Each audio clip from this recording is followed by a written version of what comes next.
Well, it's finally happening. Just a few moments ago here at the Orpheum Theater behind us in downtown Los Angeles, one of the biggest fights in UFC history was announced. It's going to be Khabib Nurmagomedov defending his UFC lightweight title against Conor McGregor at UFC 229 on October 6th in Las Vegas, just 9 weeks from right now. I'm Marc Raimondi from MMAfighting.com, here with Dave Doyle, also from MMAfighting.com, and we are going to react quickly to this huge fight announcement. It was something that we weren't sure if it would be announced. We weren't sure if McGregor or Nurmagomedov would be in town today, one day prior to UFC 227 for the big UFC 25th anniversary seasonal press conference. Dave, immediate reaction to this fight, not only getting booked, but it being booked so close to now. Crazy that it's almost here already, right? Because we've been talking for so long, when's Conor going to fight? Who's Khabib going to fight next? You know, when is this all going to happen? And I think we all just kind of mentally thought like, oh, maybe it'll be Madison Square Garden, or maybe it'll be the big show at the end of the year. But apparently it all came together really fast. And I almost can't even process it, you know? Conor hasn't fought in 2 years, and now all of a sudden maybe the biggest fight in UFC history is right on our doorstep. Are you surprised about how fast it did get done? Because it was just last week where Conor McGregor was in a Brooklyn criminal court getting his whole bus attack situation sorted out there. That was not too long ago. That was just last week. And then earlier this week, we heard a lot of talk from Khabib Nurmagomedov's camp that, well, we need to be able to get, in order to get in the door, you're gonna have to pay us the money. You know, Khabib was very clear about saying that he didn't feel like this was just the Conor McGregor show, that this was a big fight because of him as well. Are you surprised that the fight was able to get done in really just, a little bit over a week? Yeah, it's surprising. I thought this was something that was going to drag out for a long while, and I thought that other people would, that maybe Nate would throw his hat in the ring and maybe Floyd Mayweather would pipe up, who knows, right? But at the end of the day, look, obviously Conor wouldn't have agreed to terms this quickly if he wasn't happy with the money that he's making. And, Ali, if nothing else, is a guy who does right by his fighters and gets his fighters what they want. So apparently the UFC was able to make everyone happy. There was a little bit of misdirection at the press conference. Everyone came out. There was no Conor. There was no Khabib. It was all the other fighters, either main eventing or co-main eventing some of the bigger shows coming up the rest of the year.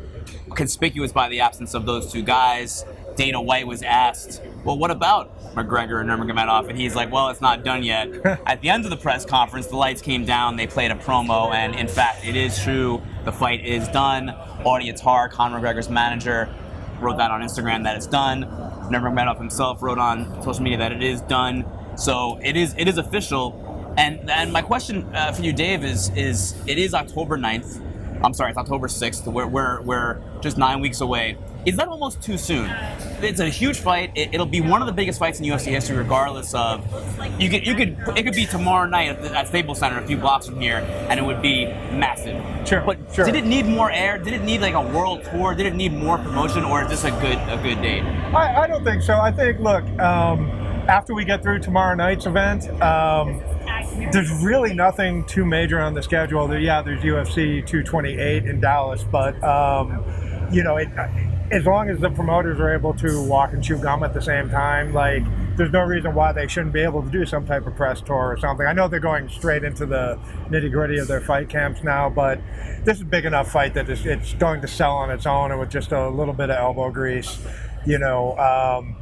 it's Conor, man. He'll be back. There's a ready, built-in angle. This is a really big grudge. I don't think it's really going to require any type of extra. The fight pretty much sells itself. Perhaps maybe it's not even a good idea to get those guys in the same room right now because of all the real life animosity there. Right.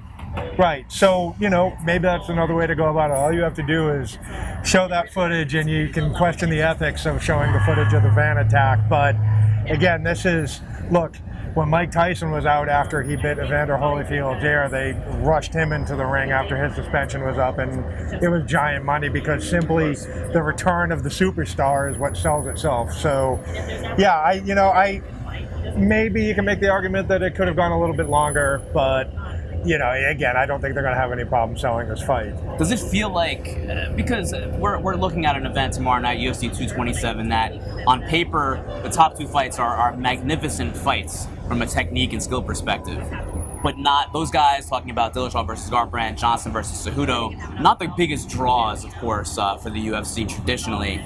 And that has been the case now as far as the ratings go, as far as the pay-per-view buys go. Hasn't been a hot time for the UFC. Is this kind of the shot in the arm? You think Conor versus Khabib, the shot in the arm the UFC needs right now? 100%. I mean, look, we just came off an absolutely tremendous fight with Dustin Poirier and Eddie Alvarez that everyone who watched it loved, but it was the fewest people who ever watch UFC on Fox. And then you look at DC against Stipe, kind of underperformed expectations on pay-per-view, and the last couple shows before that certainly didn't do well. So, the UFC needed something really big, really fast, and they could not have put something bigger together than this fight. Speaking of Dustin Poirier, who you just mentioned, the other big news coming out of this press conference was the return of another UFC star, Nate Diaz, who's going to be fighting Poirier at UFC 230. That's at Madison Square Garden. That's going to be a co-main event. Nate Diaz was at the press conference a little bit tardy, mind you. Did not come on time, but he did the face-off with Poirier. He answered some questions from the media on hand, but then he left because the lights came down. As I said, the promo for Nurmagomedov versus McGregor happened, and Nate Diaz said, "Peace." He was out. He did not want any part of that. He came outside.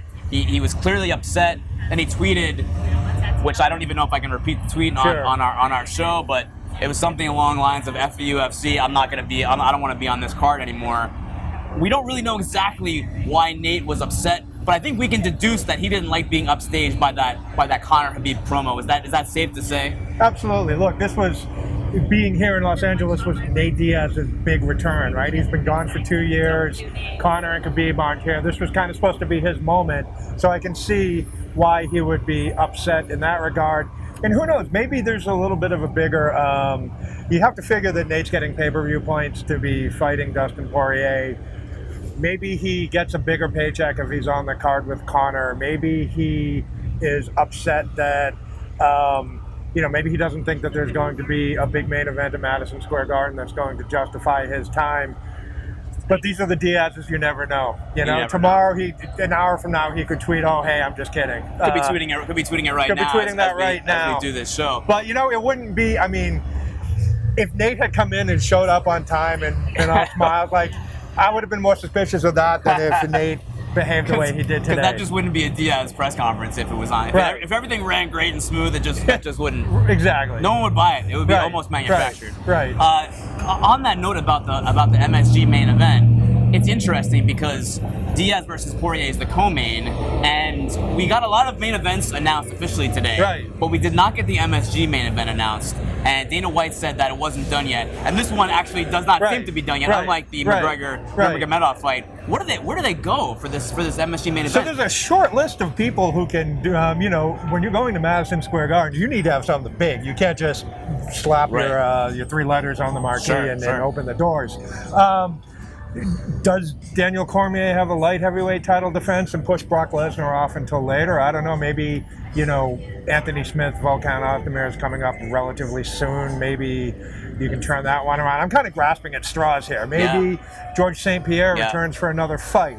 Because the possible names who could headline on a Madison Square Garden card it's a short list of people who are available. Yeah. There are some title fights that are available right now, right? I mean, there are so many titles that have been on the line the last few months alone. And people that have 2 titles, like Daniel Cormier. Exactly. So, I don't know. I wish I had a solid answer, but obviously the UFC doesn't even have that answer right now. So we'll see. Was there anything else at the press conference that stood out to you, that stuck out? Tyron Woodley and Darren Till had some really interesting exchanges. I thought, I don't want to take away what you were going to say, but I thought James Vick had a pretty good showing with Justin Gaethje. I do, and I also, the one fight that I hadn't really been thinking about too much that I came out of this pretty stoked for is Cowboy Cerrone against Mike Perry. I feel like Mike Perry sold that perfectly. He understands that he was right. The best Donald Cerrone fights are when he's out there having fun and throwing down, and he's in a good mood and he doesn't care. And I think Mike Perry set the table for that one perfectly. Just looked like they were I definitely got the feeling that if Derek Brunson and Israel Adesanya were to cross paths right here behind us, they'd start throwing down. I'm really excited about that one right now. And I think you're right, Gaethje and Vic. The way Vic just absolutely tore into Gaethje was something else. I wasn't prepared for that. The one thing, and you just mentioned Adesanya and Brunson, who had some really interesting exchanges. The one thing that stood out to me was just how well I felt like Adesanya fit. On that dais with some of the bigger stars. I felt like he had some of the best star presence on that dais. He was sitting next to Nate Diaz. They were kind of chopping it up when people weren't asking the questions. They were kind of talking back and forth. I tweeted that's one of my favorite seating arrangements in UFC press conference history because the dynamic there is very interesting. Two very different personalities, but two very over the top, two big character guys. And with Israel Adesanya, it's always fun when you see someone when Israel made his UFC debut, it was that instant, oh, this guy could be a star. It's always fun watching them go every step along the way. And yes, a performance in a press conference like this where you look like you belong with all the big stars, where you look comfortable, where you understand, what you can do for the camera to sell the fight, that matters too. And Israel Adesanya just cleared another hurdle today. To tie it all together, you can make the case that Conor McGregor became a bigger star when he was in that position on the dais with other Dustin people. Poirier, 178, right? Yeah. It wasn't just McGregor talking to the camera himself. He felt like a bigger star around the other big stars, and I think that could be a big key for Adesanya. So we'll wrap it up here. We got a lot more coverage coming this week on MMAfighting.com of UFC 227 and beyond. For Dave, I'm Marc. We'll see you guys soon.